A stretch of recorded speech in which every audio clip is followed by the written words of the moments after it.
Supposed to sell my grandfather's land, I stood at the edge of what my family called the worthless 40 acres of seemingly empty Kansas farmland that hadn't grown a decent crop in decades. To them, it was just another failed piece of the family farm. To me, it was everything. My name is James Cooper, and for the past 2 years, I've been building something beneath this land that would change everything. Not that my Uncle Robert or my cousins knew that. They thought I was just another failed engineer, too sentimental to let go of Grandpa's worthless inheritance. Look who finally showed up. Uncle Robert's voice boomed across the field. He stood by his shiny new pickup truck, dressed like he was heading to a business meeting rather than standing in the middle of farmland, ready to sign away this dust bowl and join the real world. I forced a smile, remembering Grandpa's last words to me. Patience, Jimmy. Sometimes the best revenge is letting them think they've won. 2 years earlier, I'd inherited this piece of land while my uncle and cousins got the valuable parts of the farm. The working fields, the equipment, the buildings. They'd laughed when I asked for this particular 40 acres, seeing it as proof that I was just as impractical as Grandpa had been. What they didn't know was that Grandpa and I had planned this years ago, back when I was still studying geological engineering at MIT. He'd seen something in this land that others had missed, something that would make it perfect for what I had in mind. The lawyers are waiting in town, Uncle Robert continued, checking his Rolex. $5 million, Jimmy, more than this Westland is worth, and you know it. Behind him, my cousins Brad and Tyler smirked.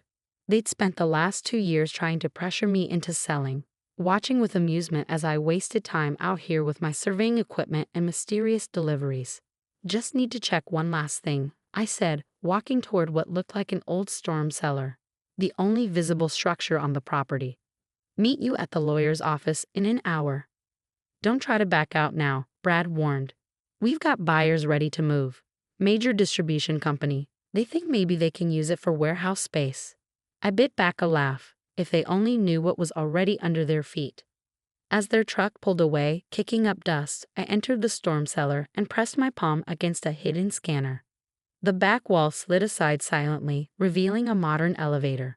2 years of secret construction, funded by private investors who understood my vision, had transformed this worthless land into something extraordinary. The elevator descended 6 stories underground, opening into a vast facility that would have made my uncle's eyes pop out of his head. Climate-controlled rooms stretched for acres, filled with server racks and cooling systems. This wasn't just a data center, it was the future of sustainable computing. All systems still running perfectly, Sarah Chen, my chief operations officer, reported as I entered the main control room. The geothermal cooling system is exceeding expectations. We're using 70% less energy than a conventional data center.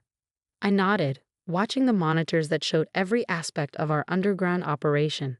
The facility used the natural cooling properties of deep earth combined with the latest in geothermal technology to create the world's most energy-efficient data center.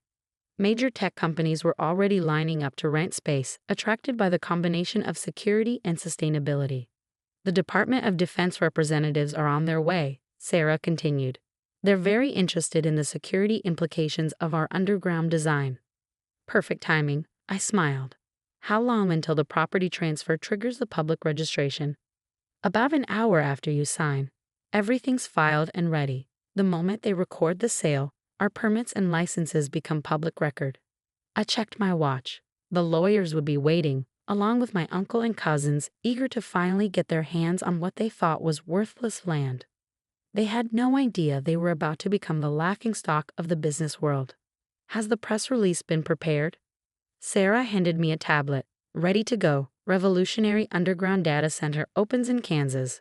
World's most energy-efficient computing facility valued at $2 billion. $2 billion. That's what analysts estimated the facility was worth, between the advanced technology, the perfect location, and the long-term contracts we'd already secured. My uncle was about to sell his rights to the surface land for $5 million, thinking he was taking advantage of my sentimentality. The elevator hummed as I returned to the surface. Through the high-tech security cameras, I watched my uncle's truck returning, probably wondering why I was late to the signing. "Where have you been?" he demanded as I approached the lawyer's office in town. "Don't tell me you're having second thoughts about selling this worthless piece off." No second thoughts, I cut him off, entering the office. Let's get this done. The next hour was a blur of paperwork and signatures. My uncle and cousins could barely contain their glee as they watched me sign away what they thought was just empty land. The buyers, a shell company I created, were represented by proxy, everything handled through lawyers. Well, that's that, Uncle Robert said as the final papers were signed. Maybe now you can get a real job instead of playing around with your little surveys and experiments. I checked my phone. The property transfer had been recorded. Any minute now. Right on cue, every phone in the room started buzzing. News alerts, messages, emails, all sharing the same shocking announcement about the revolutionary underground facility that had just gone public. Uncle Robert's face turned white as he read the headlines. $2 billion? Turns out it wasn't so worthless after all, I said calmly. Amazing what you can build underground with 2 years and the right vision. By the way, you might want to turn on the business news. I hear they're doing a special report on the future of sustainable computing. Brad grabbed his phone, frantically scrolling. This is impossible. We've been watching that land. There's nothing there. Nothing you could see, I corrected. But then, you never did look beyond the surface, did you? Too busy laughing at Grandpa's worthless inheritance to notice the geological surveys, the construction equipment, the power lines being laid. You can't do this, Tyler sputtered. We just sold our rights to the surface land, yes, for exactly what you thought it was worth. The underground facility. That belongs to Cooper Sustainable Technologies, my company. Built with private investment and fully permitted 2 years ago. Check the records. They're all public now. Uncle Robert slumped in his chair, realization dawning. Your grandfather, he knew about this possibility, didn't he? That's why he left you this particular piece of land. I smiled, remembering long conversations with Grandpa about geology, sustainable energy, and the future of technology. He knew the land's real value wasn't in what you could grow on top of it, but then he always said some people can only see what's right in front of them. Walking out of the lawyer's office, I felt a weight lift from my shoulders. 2 years of secrecy, of enduring their mockery while building something revolutionary, had finally paid off. But this was just the beginning. The facility wasn't just about proving my family wrong. It was about changing how the world thought about sustainable technology. And now finally, I could show everyone what we built. Sarah was waiting in the car outside, ready for the press conference. I looked back at the office where my uncle and cousins were still staring at their phones in shock. Ready. It's time to show the world what you can build on worthless land. The press conference was held right on the property, with hundreds of reporters gathered around what appeared to be nothing more than an old storm cellar in an empty field. News helicopters circled overhead, trying to spot any sign of the revolutionary facility that had suddenly appeared in their business alerts. Ladies and gentlemen, I began, standing at a podium with Sarah beside me. Welcome to the future of sustainable computing. As if on cue, the ground began to vibrate slightly. Behind me, sections of the earth slowly separated, revealing massive glass panels set into the ground. Through them, reporters could see the first level of our facility, a stunning array of servers and cooling systems, all bathed in soft blue light. What you're seeing is just the surface. Quite literally, I continued. Cooper Sustainable Technologies has built the world's first underground geothermal data center, using the Earth's natural cooling properties to create the most energy-efficient computing facility ever designed. The crowd gasped as more panels opened, offering different views into the facility. Reporters frantically snapped photos while tech bloggers live-streamed everything. But how did you keep this secret? Someone shouted. This much construction. I smiled. Sometimes the best place to hide something is in plain sight. Every permit was filed legally, every construction phase documented. We just let people see what they expected to see, a worthless piece of land where nothing interesting could possibly be happening. From the back of the crowd, I spotted Uncle Robert and my cousins, their faces a mix of shock and growing comprehension. They'd spent 2 years watching trucks come and go, seeing construction equipment at work, but had been so convinced the land was worthless that they'd never questioned what was really happening. Mr. Cooper, a reporter from the Wall Street Journal, stepped forward. Sources say you've already secured contracts with major tech companies and possibly the Department of Defense. Can you confirm? Before I could answer, A convoy of black SUVs pulled up. Men in suits emerged, led by General Sarah Matthews of the Pentagon Cybersecurity Division. "We can confirm that," the general announced, joining me at the podium. "The Department of Defense has signed a 10-year contract with Cooper Sustainable Technologies. The facility's unique design offers unprecedented security advantages, and its sustainability metrics align perfectly with our green energy initiatives." The announcement sent shockwaves through the crowd. Pentagon contracts were the holy grail of tech infrastructure, nearly impossible to get, but guaranteed long-term stability once secured. "The future of computing isn't just about processing power," I continued. "It's about sustainability, security, and thinking differently about how we use our resources. Sometimes what looks like worthless land to some people is actually the perfect foundation for innovation." After the press conference, as reporters were being given carefully controlled tours of the upper levels, Uncle Robert approached me. He'd lost his usual swagger, looking older and somehow deflated. "Jimmy," he said quietly, "your grandfather, he knew about this potential, didn't he? That's why he specifically left you this piece of land?" I nodded. He understood the geology, the natural cooling properties of the limestone formations under the property. He knew it was perfect for what I wanted to build. But he also knew something else. "What's that?" "That you'd never see its value. You'd be so focused on traditional farming, so sure that land was only good for what you could grow on it, that you'd never look deeper." Brad and Tyler joined their father, both looking uncomfortable. "But all those trucks, the construction." Brad began. "You saw exactly what you expected to see," I said. "Some failed engineer playing with his inheritance, probably wasting time and money on another crazy scheme. Just like you thought Grandpa was crazy for keeping this worthless piece of land all those years." "We were wrong," Tyler admitted, surprising me. "About the land, about you, about everything." Sarah approached with another group of visitors, CEOs from major tech companies eager to tour the facility that was revolutionizing their industry. "Excuse me," I told my family. "I have some real business to attend to." The next few months transformed everything. Cooper Sustainable Technologies went public, with our initial stock offering breaking records for a tech infrastructure company. The facility's innovation earned awards for environmental design and energy efficiency. More importantly, it sparked a revolution in how people thought about sustainable technology. Other companies began exploring underground facilities, looking for ways to use natural geology to their advantage. Uncle Robert tried to contest the land sale, of course.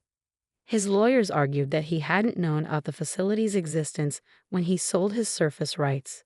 But every permit, every document, every phase of construction had been legally filed and publicly available. He just never bothered to look. "Your cousin's quite something," I overheard General Matthews telling Brad at a facility tour 6 months later. "He saw potential where everyone else saw worthless land. That's the kind of vision we need in this country." Brad's face reddened.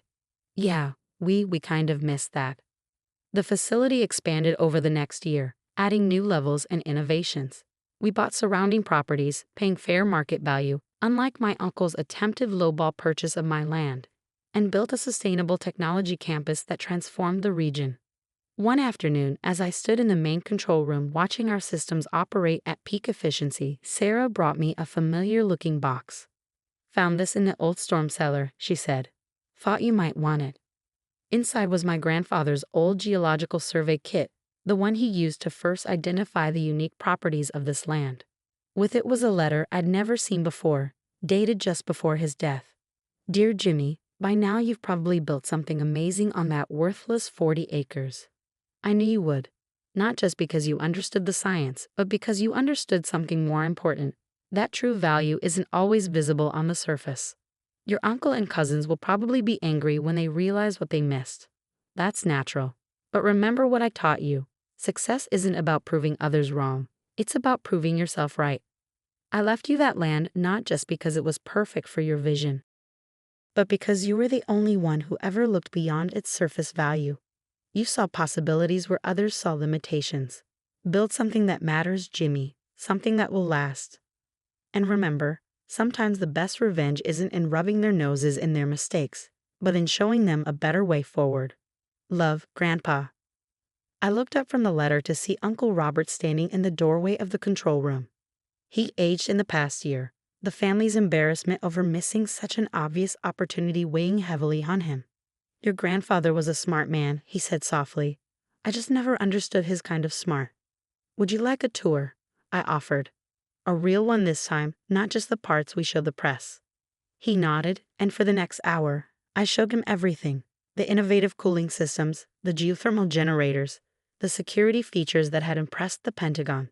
For the first time, he actually listened. We were so wrong, he said finally, watching the servers hum efficiently in their underground home. Not just about the land, but about you. About everything. It's not about being wrong or right, I told him, remembering Grandpa's letter. It's about being willing to see possibilities. Sometimes they're hiding right under our feet. The facility continues to grow and innovate. We're developing new technologies, pushing the boundaries of sustainable computing. The Worthless 40 has become a symbol of innovation in the tech world. Brad and Tyler eventually came to work for the company, starting in entry-level positions and working their way up. They learned to see beyond the surface, to understand that true value isn't always in what's immediately visible. Uncle Robert retired from farming, but he often visits the facility, proudly telling visitors about his innovative nephew who saw possibility in worthless land. He's finally understood what Grandpa knew all along, that sometimes the best investments are in people who see things differently. Last week, a young engineer asked me for advice after a facility tour. Everyone says my ideas about sustainable technology are impractical, she said. They tell me to stick to conventional methods. I showed her Grandpa's old geological survey kit, still kept in my office as a reminder of where everything started. Let them think that, I told her. Sometimes the best innovations come from ideas others dismiss as worthless. Just remember to get all your permits filed properly and maybe keep a few secrets until you're ready to show the world what you've built. She smiled, understanding the lesson that had taken my family so long to learn. True value isn't always visible on the surface, and sometimes the most worthless things turn out to be priceless. As I write this from my office deep underground, watching the most advanced computing facility in the world operate with the efficiency Grandpa helped me envision, I think about how far we've come from that worthless piece of land. The future of sustainable technology continues to evolve, but one lesson remains constant.